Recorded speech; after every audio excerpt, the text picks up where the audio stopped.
8 साल की छोटी उम्र गुड़ियों से खेलने की होती है, लेकिन धनिया इस उम्र में ट्रैफिक सिग्नल पर भीख मांगा करती थी। उसकी माँ जो दूसरों के घरों में झाड़ू पोछा लगाती थी, उनकी अचानक मौत होने के बाद उसके शराबी बाप वीरपाल ने उस नन्ही बच्ची को भीख मांगने पर मजबूर कर दिया। भगवान के नाम पर कुछ पैसे दे दो भैया, इस गरीब पर तरस खाओ भैया। ए भिखारन, चल भाग यहाँ से। धनिया की किस्मत में किसी के 1-2 रुपए होते तो किसी की गाली और दुत्कार। जिस दिन वो कम पैसे लाती, उसका बाप उसकी बेल्ट से पिटाई करता। वो बेचारी हर दर्द सहती, लेकिन अपने पिता से कभी कोई शिकायत नहीं करती थी। एक दिन धनिया को बहुत भूख लगी थी, तो उसने 5 रुपए के चने खरीदे, कुछ खुद खाए और कुछ अपने पिता के लिए रख लिए। शाम को वो जब घर पहुंची तो बाबा, ये देखो, मैं आज आपके लिए चने लाई हूँ। चने? मुफ्तखोर, कितने पैसे खर्च कर दिए इसके लिए तूने? बाबा, सिर्फ 5 रुपए। रुपए पेड़ पर उगते हैं क्या? किसने कहा तुझे ये लाने को? पापा, वो तू आजकल कुछ ज्यादा ही हद से बाहर हो गई है। रुक, तुझे बताता हूं। शराब के नशे में वीरपाल ने अपनी मासूम बेटी को इतना मारा कि वो बेचारी बेहोश हो गई। उसका पूरा शरीर लाल पड़ गया था और उसे बुखार भी आ गया, जिसके कारण वो अगले दिन सुबह जब देर तक सोती रही तो वीरपाल गुस्से में उसके पास गया। बड़ी बेशर्म है तू। तेरा बाप यहाँ जाग गया और तू खाट तोड़ रही है। पापा, पूरा शरीर दर्द कर रहा है, देखो ना, लाल लाल निशान भी पड़ गए हैं। देखो, मेरे सामने तो ये सब नौटंकी मत किया करो, नहीं तो इसका इलाज मुझे अच्छे से आता है। बोलो तो कर दूं इलाज फिर से। पिटाई के डर से बेचारी धनिया उस बुरी हालत में भी भीख मांगने निकल गई, लेकिन उसके पैर नहीं उठ रहे थे।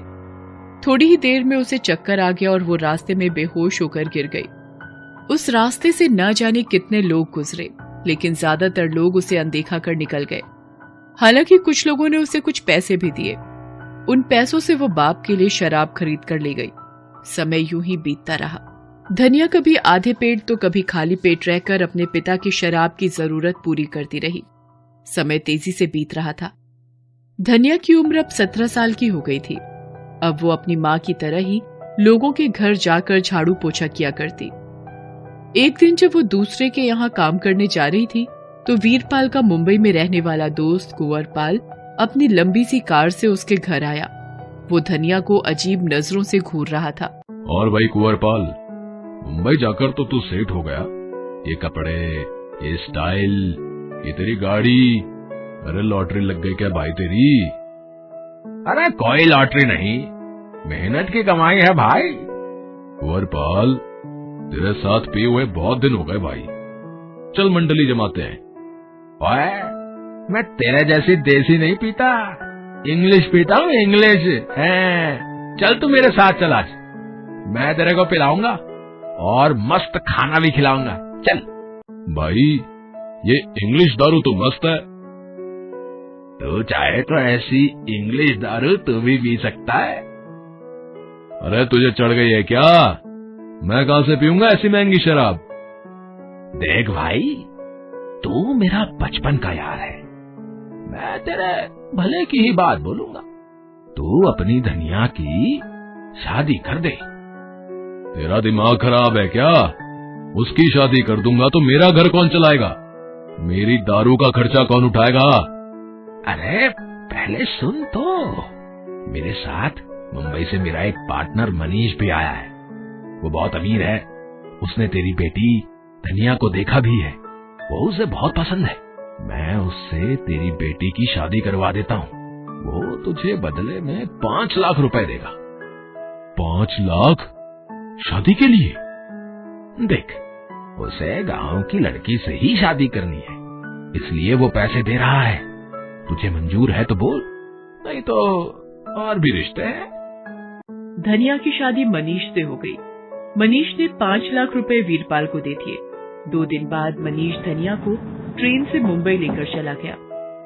17 साल की धनिया आंखों में नए सपने लिए मुंबई पहुंची। मनीष उसे बहुत प्यार करता था। वो पुरानी सारी तकलीफ भूल गई, लेकिन 1 सप्ताह के बाद ही। धनिया, मुझे जरूरी काम से 3 दिनों के लिए बाहर जाना है। मैंने तेरे लिए सब इंतजाम कर दिया है, तुझे किसी चीज की दिक्कत नहीं होगी। आपके बिना इतने दिन कैसे कटेंगे? अनजान शहर है ये, गांव होता तो कोई दिक्कत नहीं होती। अनजान क्यों? अब तेरा घर तो यही है ना, और 3 दिन की ही तो बात है। फिर तो मैं हूं ही तेरी सेवा में हाजिर। मनीष धनिया को छोड़कर चला गया, लेकिन उस दिन दोपहर के समय जब धनिया सो रही थी तो एक अनजान आदमी ने उसके कमरे का दरवाजा खटखटाया। उसने दरवाजा खोला। वो आदमी जबरदस्ती उसके घर में घुस गया और दरवाजा बंद कर दिया। अरे भैया, कौन है आप? इस तरह एक अकेली लड़की के घर में क्यों घुसे चले आ रहे हैं? मैं अभी अपने पति को फोन करती हूँ। बड़ी आई पति को फोन करने वाली। तेरे पति ने ही यहाँ घुसने के लिए पूरे 20,000 लिए हैं। चल अब नाटक बंद कर और मुझे खुश कर। ये आप क्या कह रहे हैं? मेरी तो कुछ भी समझ में नहीं आ रहा। ये समझ ले कि जिसे तू अपना पति समझ रही है वो तेरा दलाल है, समझी? और तू ये नाटक बंद करे। धनिया ने उस आदमी के मुंह से जो सुना उसे सुनकर वो बहुत डर गई। उसने उस आदमी से बचने की बहुत कोशिश की, लेकिन वो उस मजबूत कदकाठी के आदमी से कितना लड़ पाती। उस आदमी ने उसके साथ जो चाहा वो किया, फिर वो चला गया। 3 दिन तक कोई न कोई नया आदमी धनिया के पास आता रहा और उस बेचारी के साथ जबरदस्ती करता रहा। 3 दिन बाद मनीष आया। धनिया उसे देखते ही रोने लगी। मैंने आपको क्या समझा और आप क्या निकले? पति होकर आपने मेरा सौदा कर दिया। अरे ये सब तुम क्या कह रही हो? तुम्हारा सौदा कर दिया? किसने कहा तुझे ये? कहीं मेरे पीछे तो यहाँ कोई नहीं आया? तब धनिया ने मनीष को उसके जाने के बाद की सारी कहानी बताई। तब मनीष ने रोते हुए कहा, तेरे सर की कसम धनिया, मैं निर्दोष हूँ। मुझे यहाँ से ले चलिए मनीष, यहाँ मेरा दम घुटता है। हाँ धनिया, अब हम यहाँ नहीं रहेंगे। हम आज ही ये जगह छोड़कर कहीं चले जाएंगे। उसके बाद मनीष ने वो जगह तत्काल छोड़ दी और धनिया को लेकर वहाँ से निकल गया। फिर वो उसे लेकर एक नई जगह पर गया, लेकिन पता नहीं क्यों धनिया को उस इलाके में अजीब सी घबराहट होने लगी थी।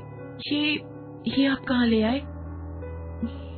ये जगह मुझे बिल्कुल ठीक नहीं लग रही है। क्या अब हम यहाँ रहेंगे? धनिया, यहाँ मेरा एक दोस्त रहता है। अभी कुछ दिन हमें यहीं रहना होगा।